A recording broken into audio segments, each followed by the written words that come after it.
La última vez que un ser humano estuvo donde los astronautas de Artemis II estuvieron el 6 de abril de 2026, escuchó algo. Algo que no reportó a Houston hasta que volvió a la Tierra.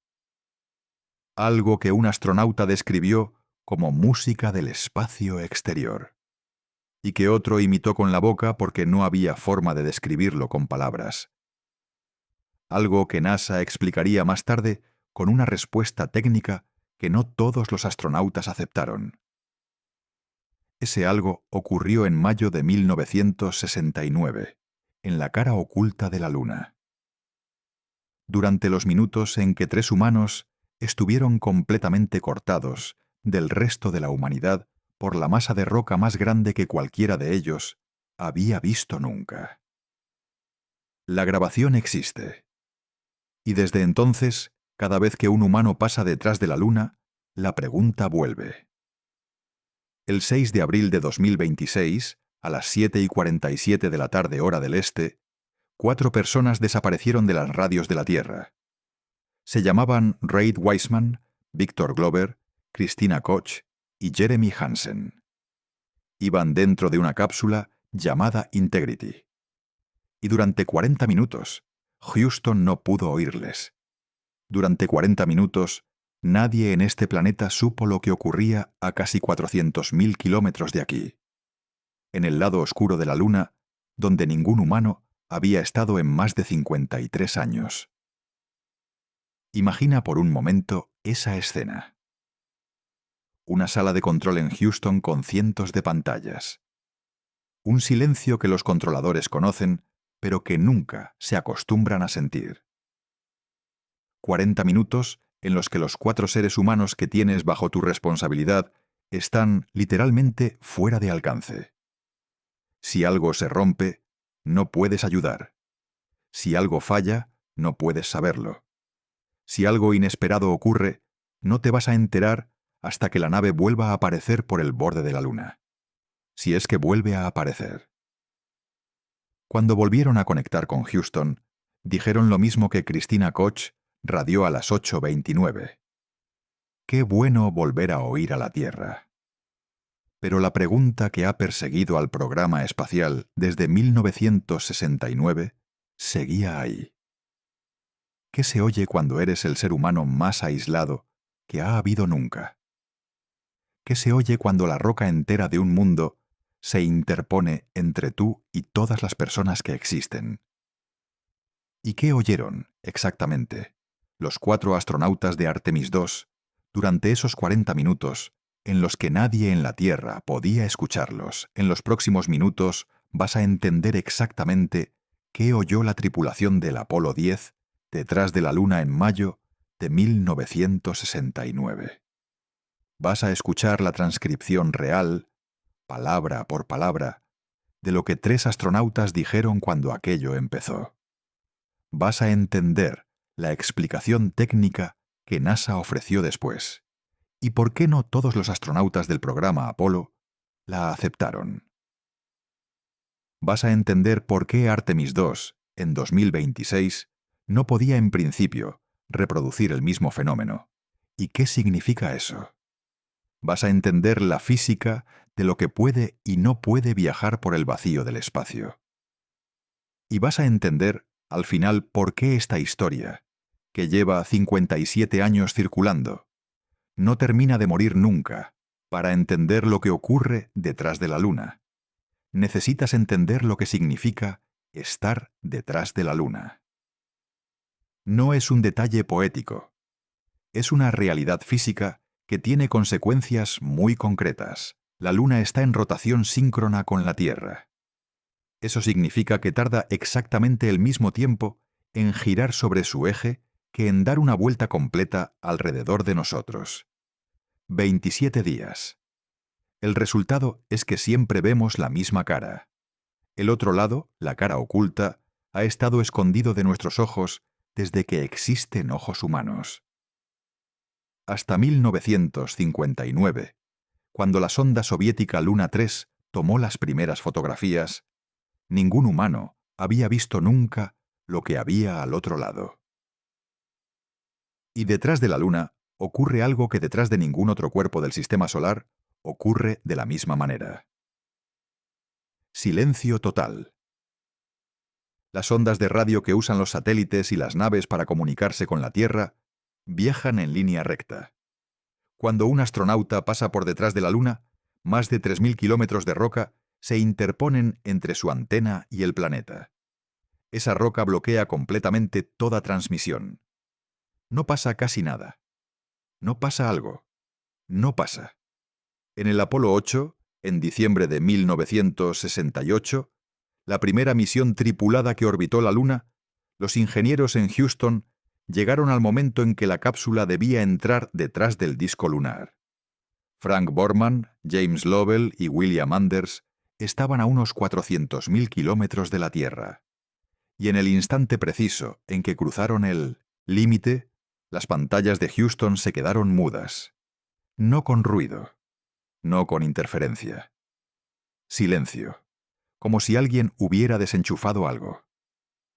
Durante los minutos siguientes, los 3 astronautas fueron los seres humanos más aislados de la historia. Ningún mensaje podía llegarles. Ningún mensaje podía salir de ellos. Para entender el peso psicológico de ese momento, piensa en esto. En cualquier otro punto de la historia humana, por muy remoto que estuvieras, siempre había alguna manera de que alguien te llegara. Los primeros exploradores del Antártico estaban aislados, pero la radio podía alcanzarles. Los submarinistas en las profundidades oceánicas están aislados, pero cuando suben el contacto es inmediato. Los astronautas en órbita terrestre baja están siempre a menos de 2 segundos de cualquier punto del planeta. Detrás de la Luna, por primera vez en la historia de la especie, la comunicación con el resto de los humanos no era lenta. Era imposible. Y ese es el escenario en el que hay que imaginar el 21 de mayo de 1969 3 hombres en una nave del tamaño de un coche pequeño. Más de 350.000 kilómetros de la Tierra. 30 minutos de silencio total frente a ellos. Y entonces, en los auriculares, un sonido que no debería estar ahí. Hay una cosa que casi todo el mundo olvida sobre el Apolo 10. ¿Que no alunizó? El Apolo 10 fue el ensayo general del Apolo 11. La NASA necesitaba hacer todo lo que iban a hacer el Apolo 11 sin el paso final, sin tocar la superficie. Querían probar la separación del módulo lunar. Querían probar el descenso controlado hasta menos de 15 kilómetros de altura sobre la superficie. Querían probar el reencuentro con el módulo de mando después del ascenso. Querían probar todo excepto lo único que todavía nadie había hecho. Por eso, en mayo de 1969, 3 hombres fueron a la Luna para pasar junto a ella sin tocarla. La tripulación era una de las más experimentadas del programa. Thomas Stafford era el comandante. Un piloto de pruebas de la Fuerza Aérea que ya había volado en 2 misiones Gemini. John Young era el piloto del módulo de mando. Otro veterano, con 2 vuelos Gemini en su historial. Más tarde sería el primer humano en volar 6 misiones espaciales, incluyendo el Apolo 16 y el primer vuelo del transbordador. Eugene Cernan era el piloto del módulo lunar. También veterano de Gemini. 3 años después, en el Apolo 17, sería el último humano que pisaría la Luna. 3 astronautas de élite, no 3 civiles nerviosos en su primer vuelo. Eso importa. Porque lo que escucharon no es el testimonio de alguien impresionable, es el testimonio de 3 de los pilotos más preparados que la humanidad ha producido. El Apolo 10 despegó el 18 de mayo de 1969 desde el Centro Espacial Kennedy. 3 días después, entraba en órbita lunar. A las 102 horas del lanzamiento, Stafford y Cernan se trasladaron al módulo lunar, llamado Snoopy, y se separaron del módulo de mando, llamado Charlie Brown, donde Young se quedaba solo. Snoopy descendió hasta unos 15 kilómetros sobre la superficie lunar. Más cerca que ningún humano había estado nunca. Un detalle curioso. El módulo lunar del Apolo 10 estaba deliberadamente cargado con menos combustible del necesario para despegar si hubiera intentado alunizar. Era un seguro contra la tentación. Si los astronautas, por la razón que fuera, hubieran decidido bajar del todo, no habrían podido volver a subir.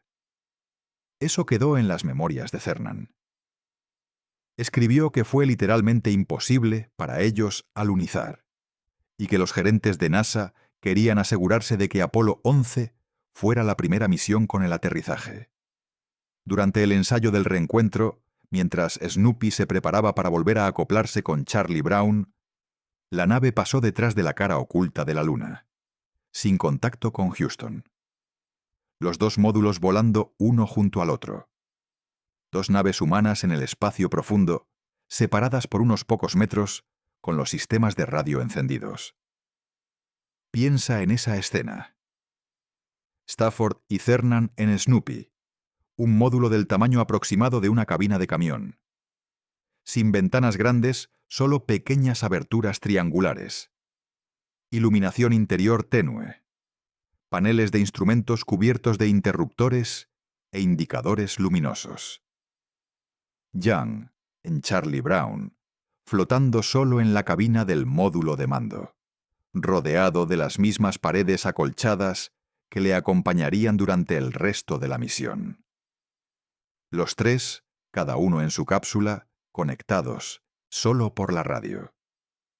Y afuera, por las ventanas, la superficie de la Luna pasando debajo. Cráteres, llanuras, sombras alargadas del sol rasante, cayendo sobre roca que nadie había visto desde tan cerca. Y entonces, en los auriculares de los tres astronautas, empezó a sonar algo. El primer hombre en mencionarlo fue Eugene Cernan.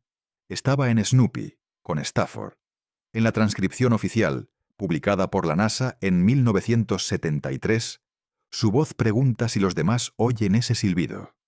Lo imita en voz alta. Un sonido largo y continuo. Y después dice algo que se ha repetido desde entonces en miles de artículos, vídeos y documentales. Dice que aquello suena a música del espacio exterior. John Young, en el módulo de mando Charlie Brown, responde.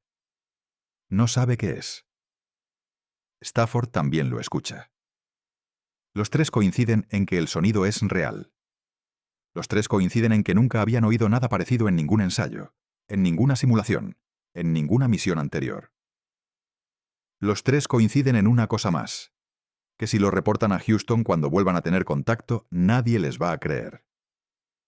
Ese comentario, hecho entre tres pilotos militares que habían pasado por lo más riguroso del programa espacial estadounidense, es una de las cosas más extrañas del episodio.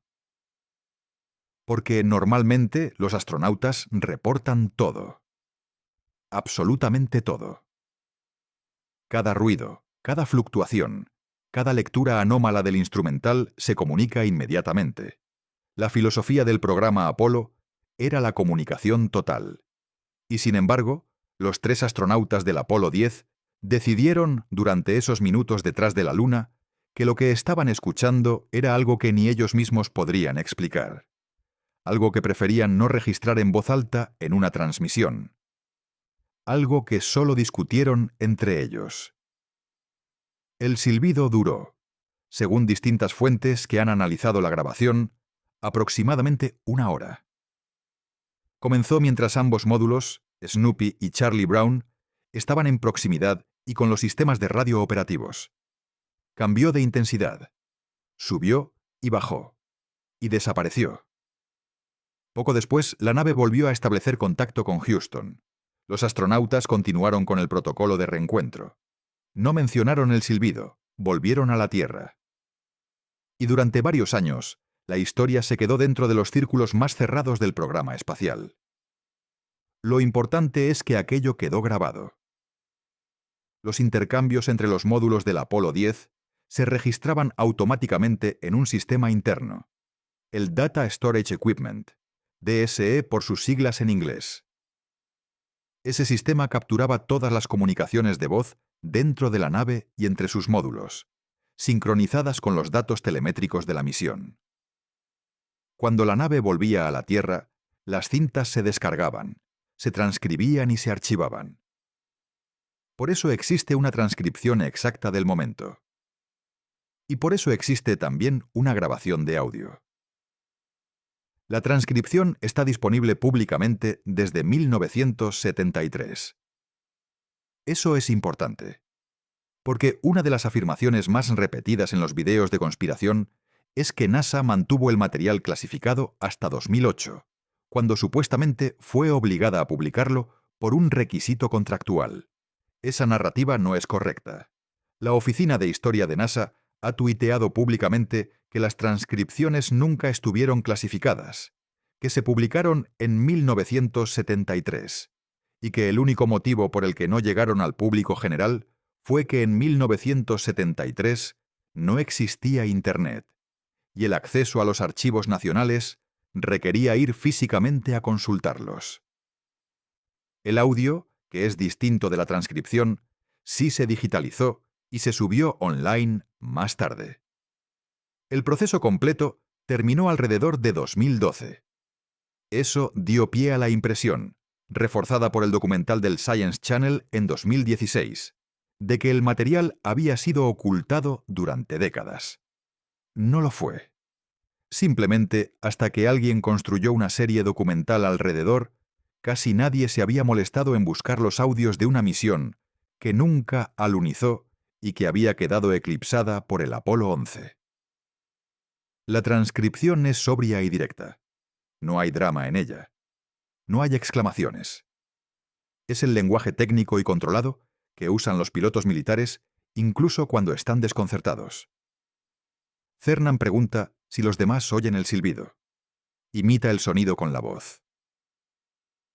Comenta que aquello suena raro, que parece música del espacio exterior. Young responde que no sabe qué es. Hay un intercambio breve en el que los tres tratan de ubicar la fuente. No está claro, por la propia transcripción, si creen que viene de sus propios sistemas o de algo exterior. Lo que sí está claro es que los tres lo están oyendo simultáneamente. Y hay una frase, entre las más inquietantes del registro, que aparece casi al final. Nadie va a creernos. No es una frase de terror, es una frase de resignación profesional. Es la frase de tres hombres que han pasado años entrenando en simuladores, que conocen el hardware de la nave mejor que sus propios cuerpos, que han escuchado todos los sonidos posibles que una nave Apolo puede producir, y que al cruzar detrás de la Luna empiezan a oír algo que nadie ha descrito nunca en un entrenamiento. Algo que, según ellos mismos, probablemente no podrán explicar cuando vuelvan. Lo dicen entre ellos. Y deciden no comunicarlo a Houston. Cuando regresaron a la Tierra, los tres astronautas pasaron por las sesiones de análisis postmisión que son estándar en cualquier vuelo del programa Apolo. En esas sesiones sí mencionaron el silbido. Lo dijeron con la cautela que se podría esperar. Michael Collins, que más tarde sería el piloto del módulo de mando del Apolo 11, escribió en su libro Carrying the Fire, publicado en 1974, que los técnicos de radio tenían una explicación preparada para el fenómeno. No los fanáticos de los ovnis. Los técnicos. Y esa explicación es la que NASA ha mantenido desde entonces como la respuesta oficial. Hay otro detalle en el libro de Collins que merece atención. Él describe que cuando escuchó el sonido durante su propia misión, en el Apolo 11, estaba solo en el módulo de mando Columbia, orbitando la Luna mientras Armstrong y Aldrin caminaban por el mar de la tranquilidad. Y según su propio relato, si los técnicos no le hubieran advertido antes del lanzamiento, ese sonido le habría aterrorizado. Recuerda quién era Michael Collins, un piloto de caza, un veterano de pruebas, un oficial del Cuerpo Aéreo del Ejército antes de convertirse en astronauta, un hombre que había pilotado aviones experimentales en condiciones extremas. Cuando un hombre así dice que algo le habría aterrorizado, la palabra pesa. Y la conclusión de Collins, escrita 7 años después del episodio del Apolo 10, era inequívoca. Sabía lo que era. Era interferencia de radio. Pero aún sabiendo lo que era, su cuerpo reaccionó al oírlo. Porque el contexto, detrás de la Luna, solo, sin contacto posible con Houston, convertía cualquier sonido anómalo en algo profundamente incómodo. Mantenida de manera consistente desde las sesiones de análisis posmisión del Apolo 10, es la siguiente. El sonido era interferencia electromagnética entre los sistemas de radio VH de los dos módulos. Nada más, nada menos. Para entender qué significa eso, necesitas entender cómo se comunicaban los módulos del Apolo entre sí. Cada módulo, el de mando y el lunar, tenía un sistema de radio VHF independiente. VHF significa Very High Frequency, frecuencia muy alta. Son las frecuencias que están, aproximadamente, entre 30 y 300 MHz. Es la banda que se usa, entre muchas otras cosas, para la aviación civil, los walkie-talkies de uso general, y en el caso del Apolo, las comunicaciones intercórticas entre las dos naves cuando estaban separadas en el entorno lunar. Cuando Snoopy se separaba de Charlie Brown para descender hacia la superficie, ambos módulos necesitaban poder hablarse. Y lo hacían mediante esos sistemas VHF. Los sistemas VHF del Apolo no estaban diseñados para ser elegantes. Estaban diseñados para funcionar en las condiciones más hostiles posibles, con el mínimo peso, el mínimo consumo de energía y la máxima fiabilidad. Eso significa que la electrónica era analógica y los márgenes de rechazo de interferencias eran relativamente limitados. Cuando dos radios VH estaban cerca una de la otra, encendidas simultáneamente, en ambientes con ciertas características electromagnéticas, era posible que las señales de ambas se acoplaran. Ese acoplamiento producía sonidos característicos. Silbidos, pulsos, tonos oscilantes. Sonidos que un oído humano podía describir, con generosidad poética, como música del espacio exterior. Michael Collins escribió exactamente eso en su libro. Que cuando él orbitó la Luna en solitario en el Apolo 11, mientras Armstrong y Aldrin caminaban sobre la superficie, escuchó en sus auriculares un sonido similar. Un wu extraño. Y dice, en palabras propias, que si no le hubieran avisado antes del fenómeno, le habría asustado enormemente. Pero le habían avisado. Técnicos de radio del programa Apolo le dijeron explícitamente, antes del lanzamiento del Apolo 11, que había un fenómeno de interferencia VHF conocido, que el Apolo 10 lo había documentado, y que no debía preocuparse si lo oía. Así que cuando lo oyó, Collins reconoció el fenómeno y siguió trabajando.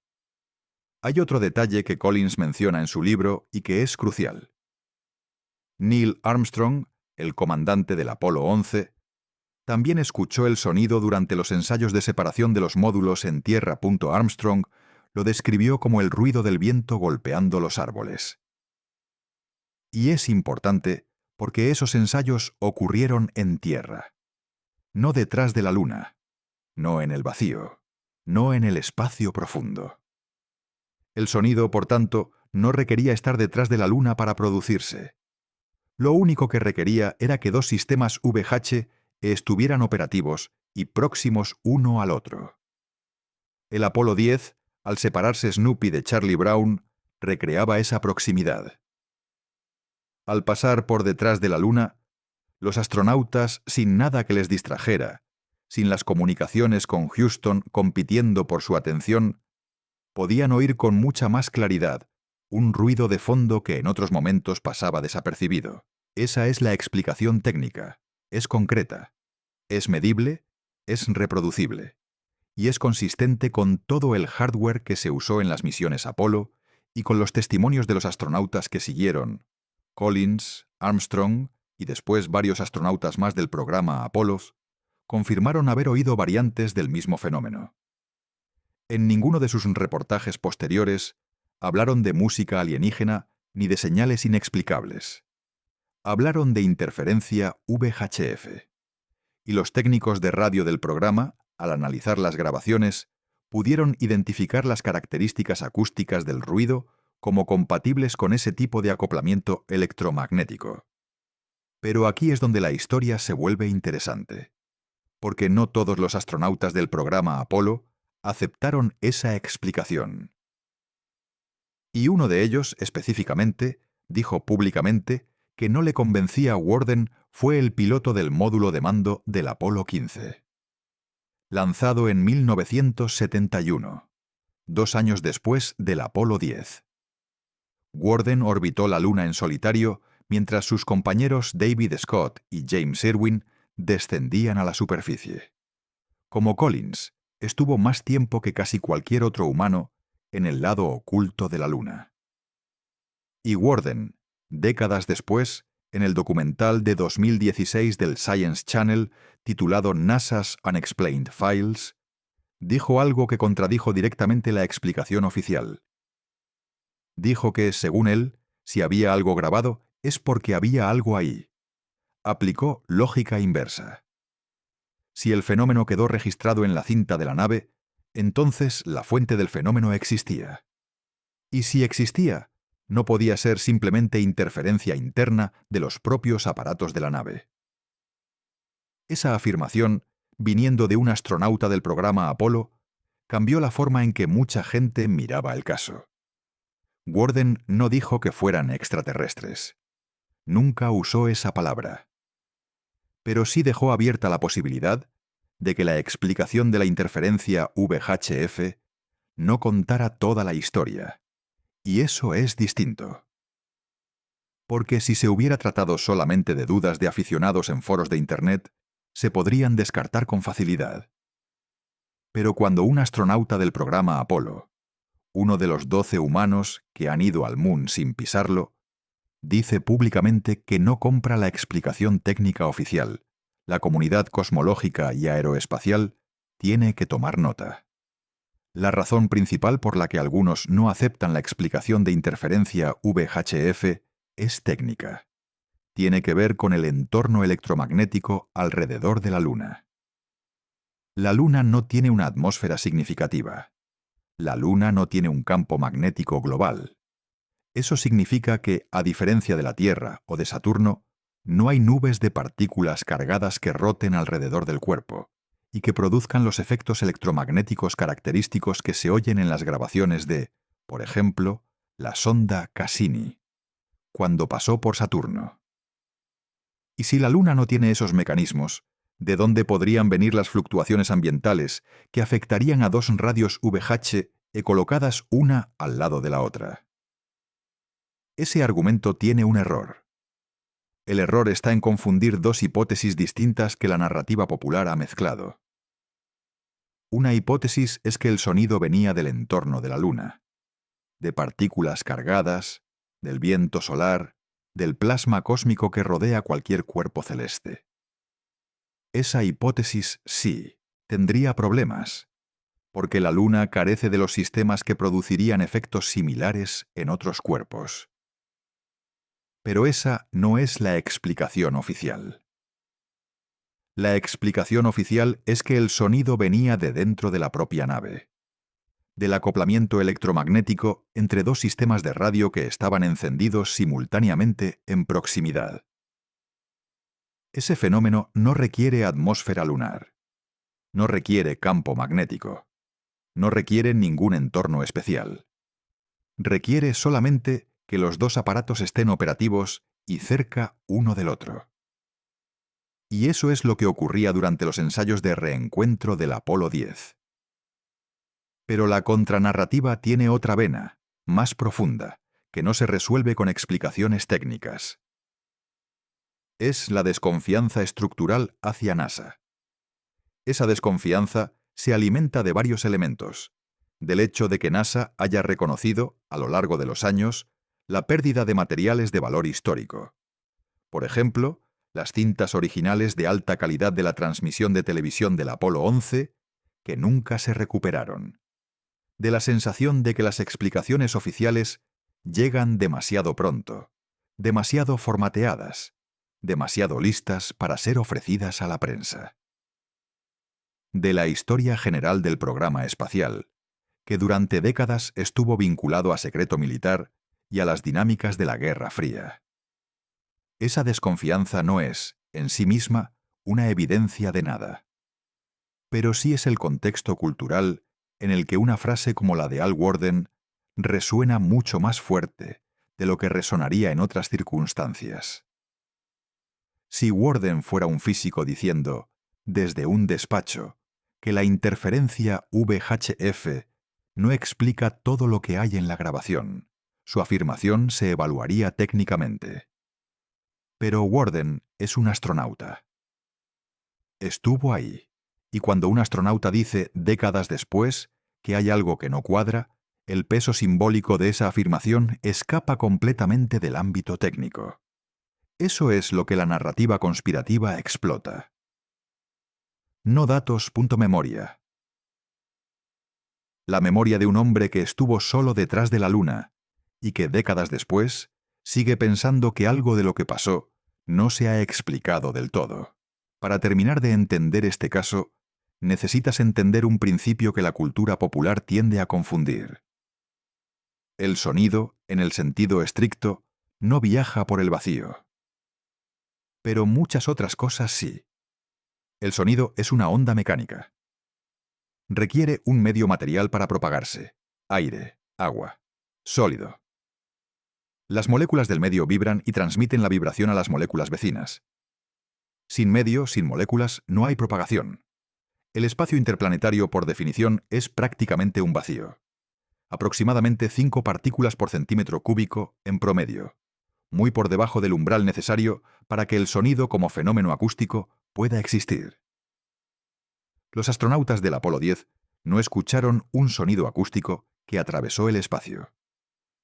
Eso es físicamente imposible.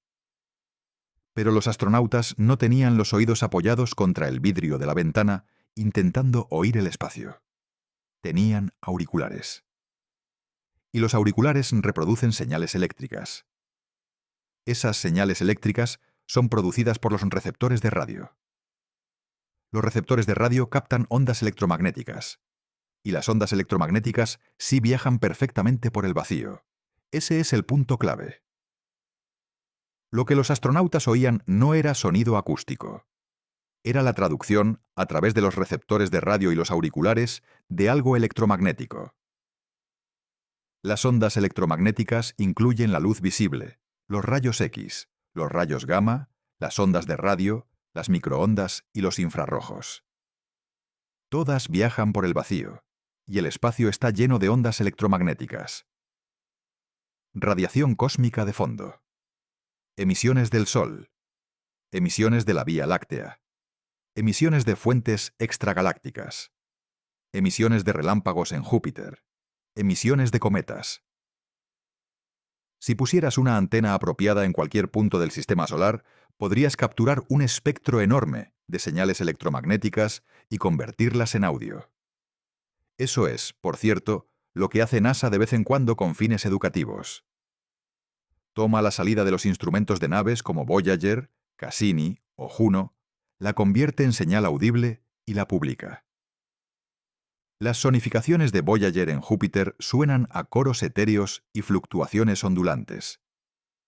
Las de Cassini alrededor de Saturno suenan a radio alienígena en una película de los años 50.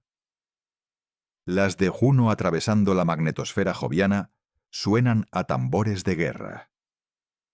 Ninguna de esas sonificaciones representa sonido real en el sentido acústico. Todas son traducciones de señales electromagnéticas a frecuencias audibles para que el oído humano pueda percibirlas. Ahora aplica esto al Apolo 10. Los 3 astronautas tenían encendidos sus receptores VHF. Esos receptores estaban captando todas las señales electromagnéticas que llegaban a las antenas. La mayor parte de esa energía se filtraba porque no estaba en la banda específica de comunicación. Pero ciertos acoplamientos entre los dos transmisores activos, el de Charlie Brown y el de Snoopy, producían señales parásitas dentro de la banda. Esas señales parásitas se mezclaban con el ruido de fondo. El resultado, una vez convertido en audio por los auriculares, era un silbido oscilante. Un sonido que, para un oído humano que no había sido entrenado a reconocerlo, podía sonar perfectamente a música extraña. Ese análisis no cierra el caso de manera absoluta, porque todavía queda la cuestión de Al Worden y su intuición de que algo no cuadra. Pero sí acota el espacio de hipótesis razonables. Lo que los astronautas del Apolo 10 escucharon era un fenómeno electromagnético. Que el fenómeno viniera de dentro de su propia nave, como sostiene la explicación oficial, o de algún otro lugar, es una cuestión separada. Pero no fue sonido en el vacío. No fue música acústica cruzando el espacio. No fue una señal sonora enviada por alguien o algo. Fue electromagnetismo. Y el electromagnetismo tiene muchas fuentes posibles, la mayoría de ellas prosaicas. Hay algo más que merece mencionarse sobre las sonificaciones espaciales. Cuando NASA, o cualquier otra agencia, convierte datos electromagnéticos en audio, el resultado depende de tres cosas. Primero, la naturaleza de la señal original, si es una onda continua, si es pulsante, si oscila en frecuencia, si tiene armónicos propios. Segundo, el mapeo de frecuencias. Las emisiones electromagnéticas que capturan los instrumentos espaciales están muy por encima o muy por debajo del rango audible humano.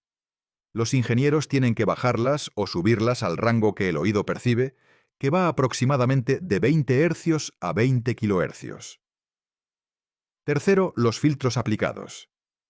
Se eliminan frecuencias irrelevantes, se normalizan amplitudes, a veces se combinan varios canales. Con esos tres parámetros, la misma señal puede sonar completamente distinta. Por eso, las sonificaciones de Voyager en Júpiter suenan tan etéreas y las de Cassini en Saturno suenan tan inquietantes.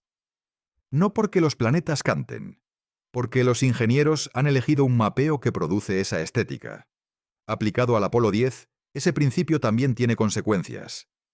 El silbido que los tres astronautas oyeron no fue un mapeo deliberado hecho por ingenieros para producir un efecto estético. Fue el producto directo de la electrónica de los receptores VH, funcionando en su rango habitual.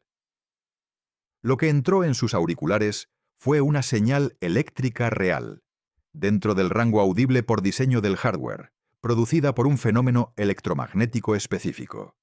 Eso significa que el sonido que oyeron era, en cierto sentido muy literal, el sonido que habría producido un receptor de radio mal filtrado en cualquier punto del mundo si hubiera estado expuesto a las mismas condiciones. No era un mensaje, no era una canción, era un subproducto electrónico. Pero era real. Estaba realmente ocurriendo en los auriculares de los tres astronautas. Y eso es una diferencia importante respecto a otros casos de percepciones anómalas en situaciones de aislamiento extremo. Los astronautas del Apolo 10 no estaban alucinando. Estaban oyendo algo que un osciloscopio conectado a la misma señal habría detectado igualmente. Para ser honestos con el tema, hay que reconocer que no todo lo que rodea al programa Apolo tiene explicaciones perfectas. Hay elementos legítimamente extraños.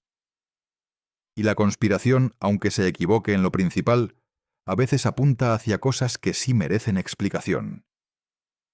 El caso más famoso es el de las cintas perdidas del Apolo 11. Durante la transmisión en vivo del primer alunizaje, el 20 de julio de 1969, las cámaras del módulo lunar producían dos tipos de señal. Una señal de alta calidad, de barrido lento, que se grababa en cintas maestras, y una señal convertida, de baja calidad, que se transmitía en vivo por televisión a todo el mundo. La señal de baja calidad es la que el público recuerda. Imagen borrosa, fantasmal, con mucho ruido y poco contraste. Pero las cintas, originales, de alta calidad, nunca llegaron al público. Durante décadas nadie les prestó atención. En 2006, NASA admitió públicamente que esas cintas originales habían sido, en algún momento, reutilizadas para grabar otros datos satelitales. Las cintas maestras de la primera caminata humana sobre la Luna fueron, según la propia NASA, borradas y reescritas con otros contenidos. La versión que se conserva del Apolo 11 es, paradójicamente, la versión de baja calidad, la que se transmitió por televisión. Eso es real, es documentado. Y es, legítimamente, uno de los actos burocráticos más extraños en la historia del programa espacial. La conspiración toma ese hecho y lo convierte en una pieza de una narrativa más grande. Si las cintas de alta calidad se perdieron, dicen, entonces lo que se nos muestra es solo lo que NASA decidió mostrar. Eso es técnicamente correcto. Pero la implicación que la conspiración hace, que NASA borró las cintas para ocultar algo sustantivo, no tiene pruebas. La explicación más probable, ofrecida por los propios archivistas de NASA, es más vergonzosa que siniestra. En los años 70 y 80, las cintas magnéticas de alta densidad eran un recurso caro y escaso. NASA reutilizaba cintas constantemente. Y aparentemente nadie, en esas décadas, se dio cuenta de que las cintas del primer alunizaje humano en la Luna merecían un tratamiento especial. Se archivaron como cualquier otra grabación, se utilizaron para otras misiones, y cuando en los años 2000 se buscaron, ya no existían. Eso es una tragedia burocrática. No es una conspiración. Pero la conspiración se alimenta de esas tragedias, porque parece imposible que algo tan importante se haya perdido por simple descuido. Hay otros elementos similares en la historia del programa Apolo. Reportes de astronautas que vieron destellos de luz inexplicados detrás de sus párpados cerrados. Esos sí tienen explicación. Eran impactos de rayos cósmicos en las retinas. Reportes de encuentros con objetos volantes anómalos durante los vuelos. La mayoría se han identificado como trozos de hielo o fragmentos de las propias naves, pero no todos. Fotografías con reflejos extraños en los visores de los cascos. Casi todas son reflejos ópticos normales, pero algunas alimentan foros de Internet durante décadas. Ninguno de esos elementos constituye por sí solo prueba de nada. Pero la acumulación de elementos extraños, sumada a la pérdida de las cintas maestras, sumada a la frase de Al Worden, produce una sensación general de que la historia completa del programa Apolo no se nos ha contado nunca. Y puede que eso sea cierto. No porque haya una conspiración coordinada para ocultar evidencia de contacto extraterrestre, sino porque todos los programas gubernamentales grandes, durante décadas de operación, acumulan anomalías, olvidos, pérdidas de archivos y decisiones burocráticas inexplicables. El programa Apolo no es excepción. Y en medio de ese ruido histórico, el silbido del Apolo 10 sigue apareciendo una y otra vez. No porque sea la anomalía más importante, porque es la más fácil de narrar. Y ahora volvemos al punto donde empezó esta historia. El 6 de abril de 2026, 40 minutos de silencio detrás de la Luna. La pregunta obvia, después de todo lo anterior, es la siguiente.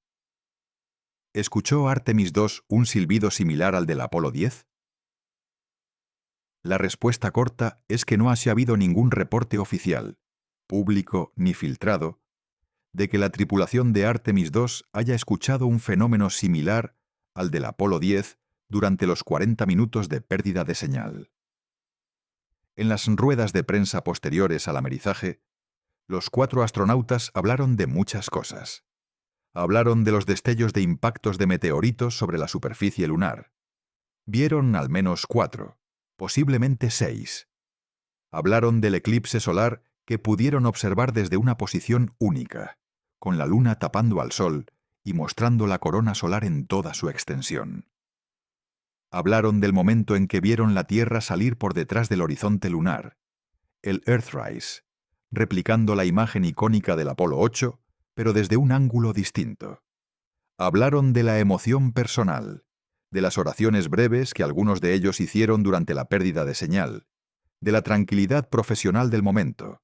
Ninguno, en ninguna de las conferencias de prensa hasta la fecha, ha mencionado un sonido extraño. Hay una razón técnica para eso. Artemis II fue una misión con una sola nave. La cápsula Orion, bautizada por la tripulación como Integrity, voló intacta alrededor de la Luna.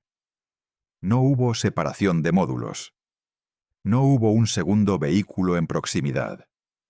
No hubo, por tanto, 2 sistemas de radio VH e independientes operando simultáneamente en distancias cortas. Eso significa que el mecanismo específico que produjo el silbido del Apolo 10, el acoplamiento entre 2 radios VHE cercanas, no podía ocurrir en Artemis II. Simplemente no existía la configuración técnica que lo haría posible. Eso es importante, porque resuelve una pregunta que algunos videos de Internet han planteado retóricamente. Si el silbido del Apolo 10 era interferencia VH, ¿por qué no lo oyeron otros astronautas del Apolo detrás de la Luna? Michael Collins lo oyó cuando el módulo lunar del Apolo 11 estaba en superficie, y él orbitaba solo, pero con una receptividad VHE activa que podía captar emisiones. Los astronautas de misiones posteriores que no tuvieron la misma configuración de 2 naves próximas, o que tuvieron equipos VH mejorados con filtros más rigurosos, no reportaron el fenómeno con la misma intensidad. Y Artemis II, que voló sin módulo lunar y con sistemas de comunicación completamente distintos a los del Apolo, no tenía el hardware para reproducir el fenómeno aunque quisiera. Eso no significa que Artemis II no haya escuchado nada interesante. Significa que si hubo algún sonido inusual durante los 40 minutos de pérdida de señal, no habrá sido el mismo sonido del Apolo 10. Sería otro fenómeno, con otras causas, y hasta ahora, ninguno de los 4 astronautas ha reportado nada de eso públicamente. Hay que ser precisos en lo que eso significa. No significa que no oyeran nada. Significa que no reportaron nada digno de mención.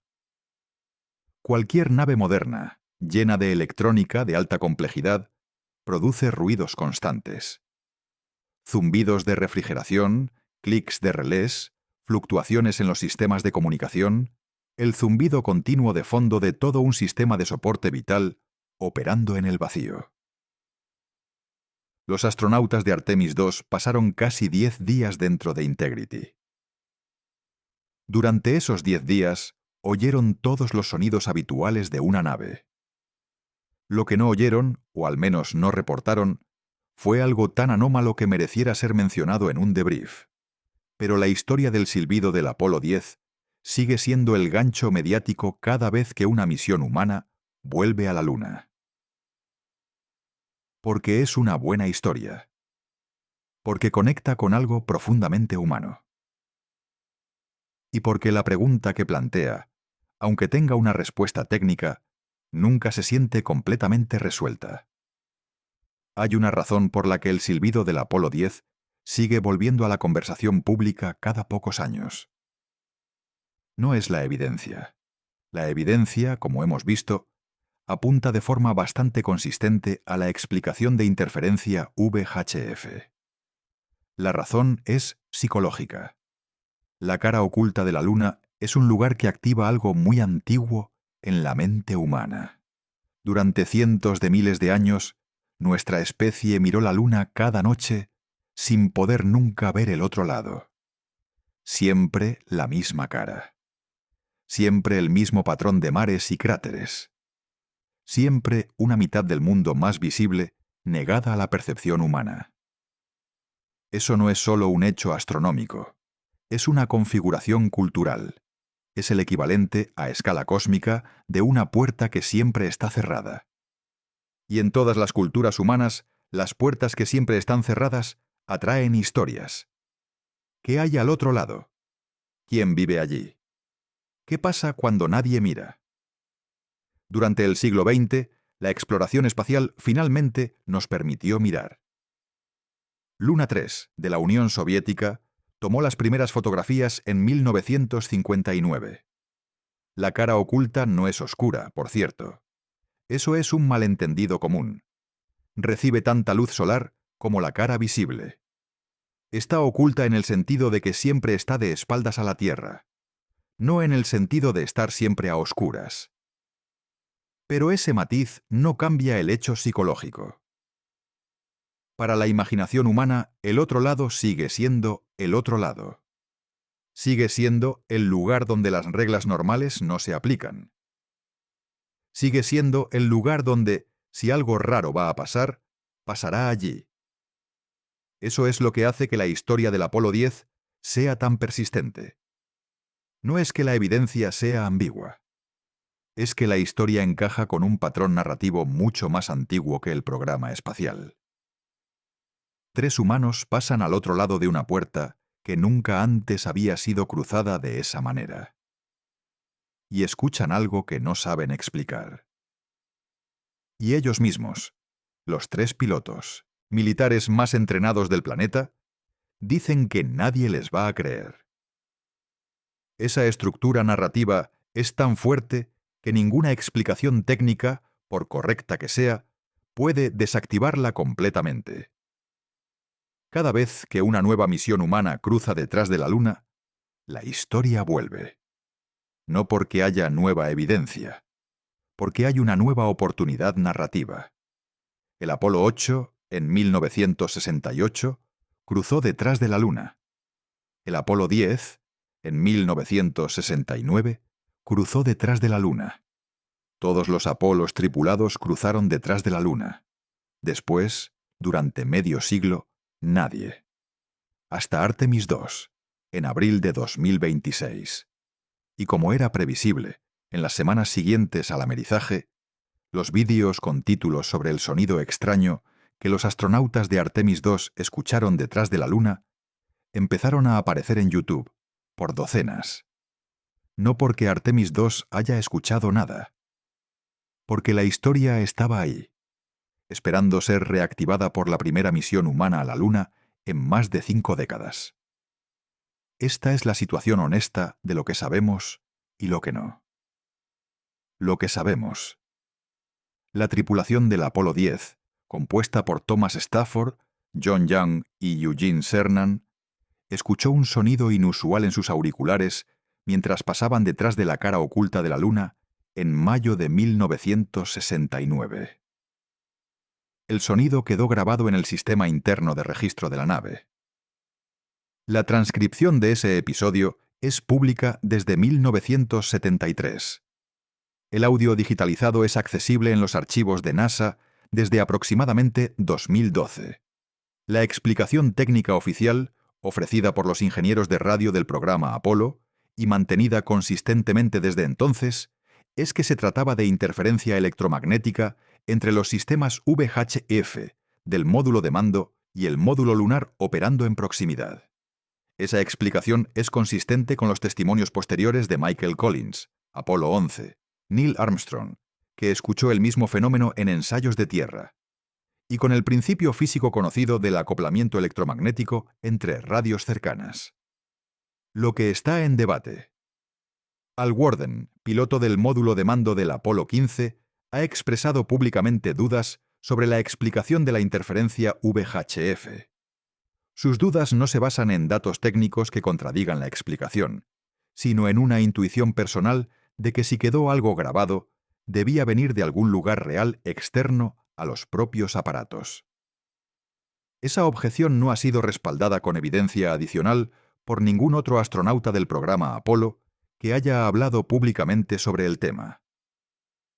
Lo que no sabemos. No sabemos con certeza absoluta que todos los detalles del sonido grabado puedan explicarse completamente por interferencia VHE. La grabación tiene características acústicas complejas, y nadie ha publicado un análisis espectroscópico completo que compare esas características con las firmas típicas del acoplamiento VH medido en laboratorio. Ese es un detalle que los defensores de la contranarrativa señalan con cierta frecuencia. Y es legítimo señalarlo. La ausencia de ese análisis detallado no es prueba de nada, pero es un hueco en la documentación pública que si se rellenara probablemente cerraría el caso para la mayor parte de las personas razonables. Lo que podemos decir con mayor confianza. Los astronautas del Apolo 10 no escucharon música alienígena. No escucharon transmisiones de una civilización desconocida. No escucharon nada que no se pueda explicar, en principio, por fenómenos electromagnéticos conocidos. Lo que probablemente escucharon fue el sonido de dos radios VHF, hablándose entre sí de una manera que el hardware no estaba diseñado para filtrar perfectamente. Un ruido parásito.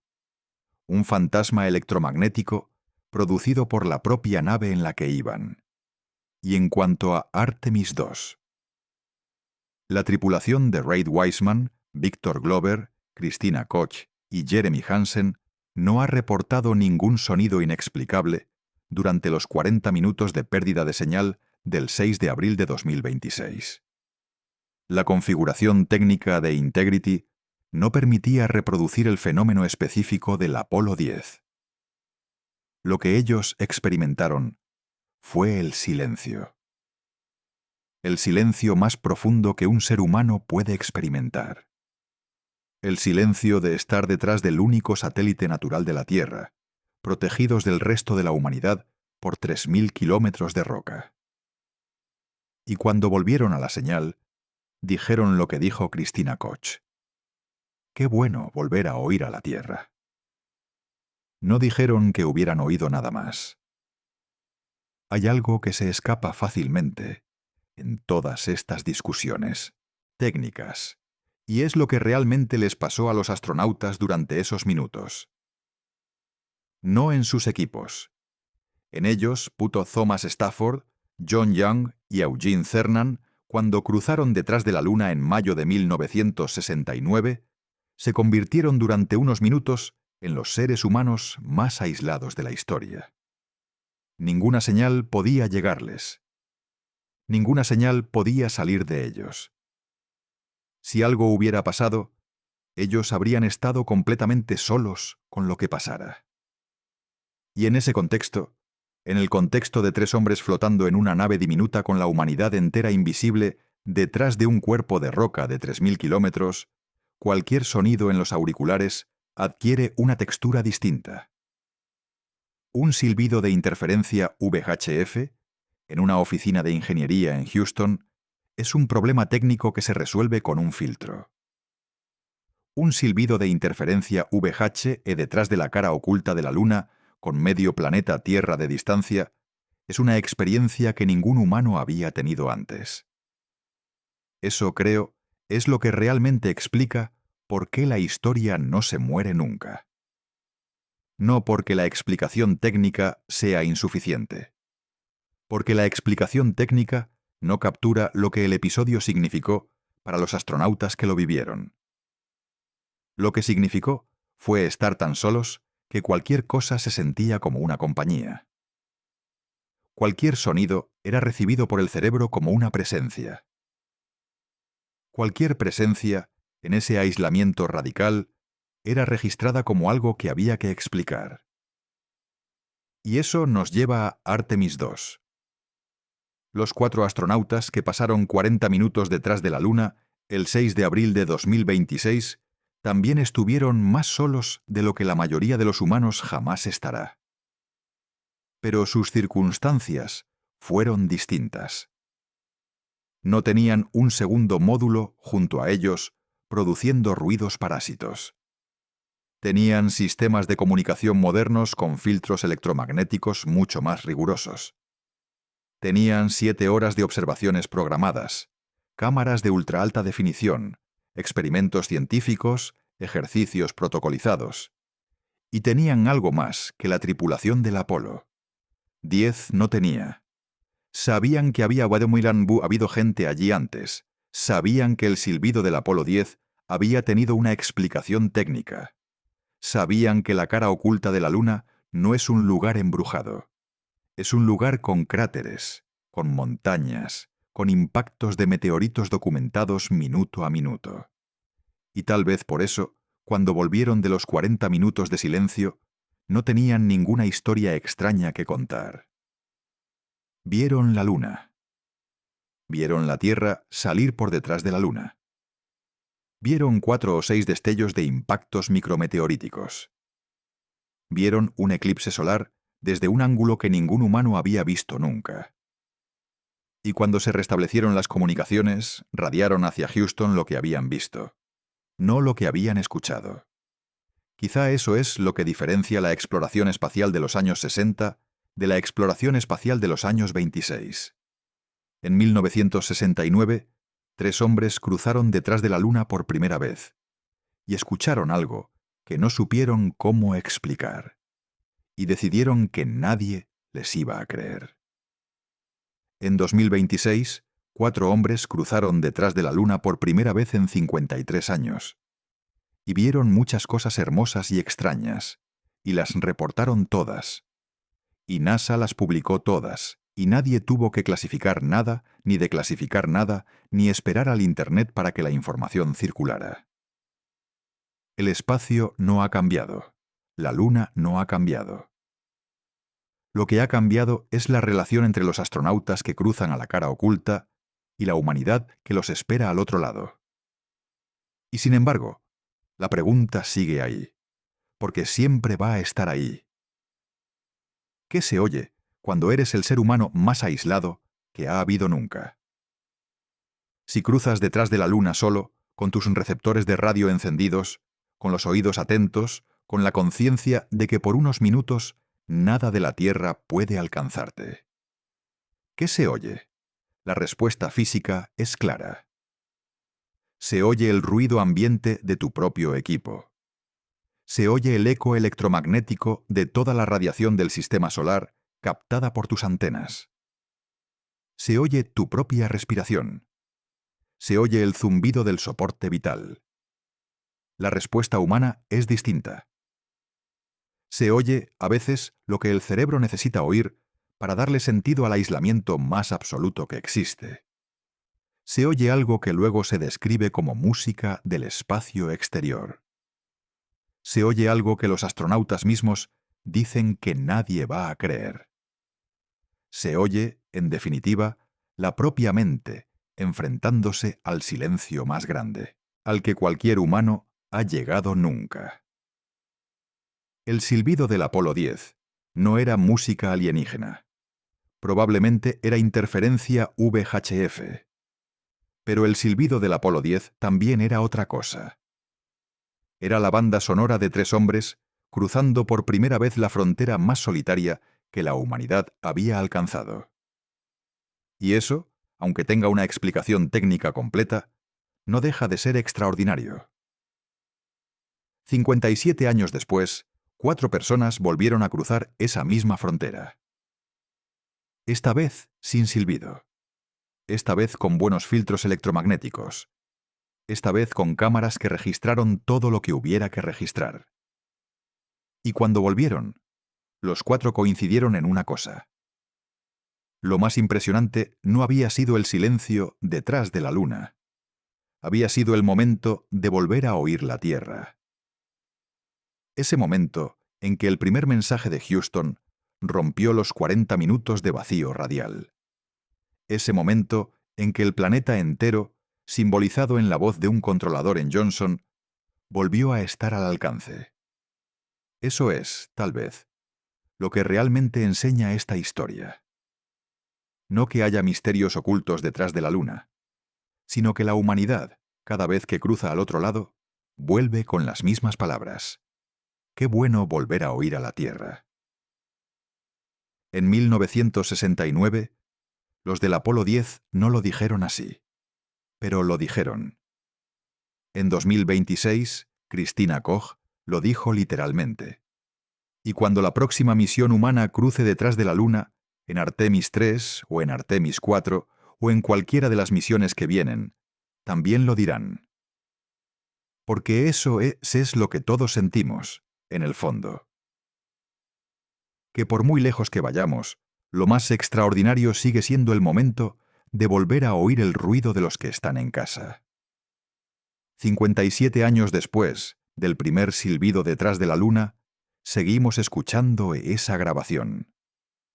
No porque creamos que es extraterrestre, sino porque captura algo del primer cruce humano hacia el único lugar del sistema solar donde, durante unos minutos, absolutamente nada de nuestro planeta podía alcanzarnos. Esa grabación, con su silbido modesto de interferencia electromagnética, sigue siendo uno de los documentos más extraños que hemos producido como especie.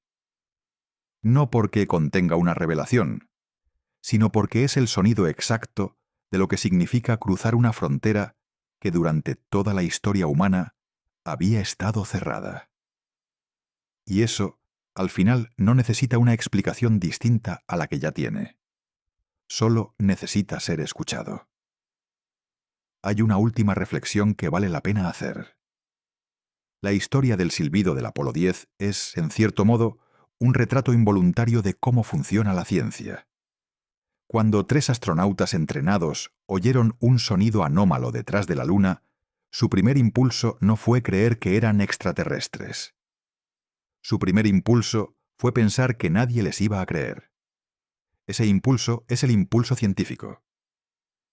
Es el impulso de quien sabe que los fenómenos extraordinarios requieren evidencia extraordinaria, y que reportar algo inexplicable, sin poder explicarlo, cuesta credibilidad.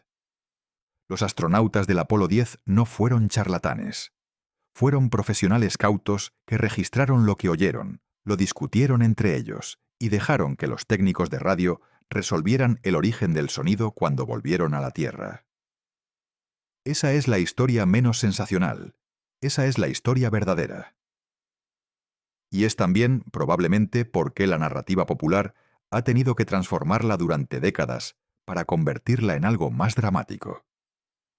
Porque la historia verdadera no se vende tan bien como la historia de la música alienígena. Pero la historia verdadera tiene algo que la historia conspirativa nunca va a tener. Es real. Y dentro de unos años, cuando Artemis 3 regrese a la superficie lunar por primera vez desde 1972, habrá otra misión cruzando detrás de la cara oculta. Habrá otros astronautas pasando por ese mismo tramo de órbita donde Stafford, Young y Cernan escucharon el silbido. Y con mucha probabilidad no oirán nada fuera de lo normal.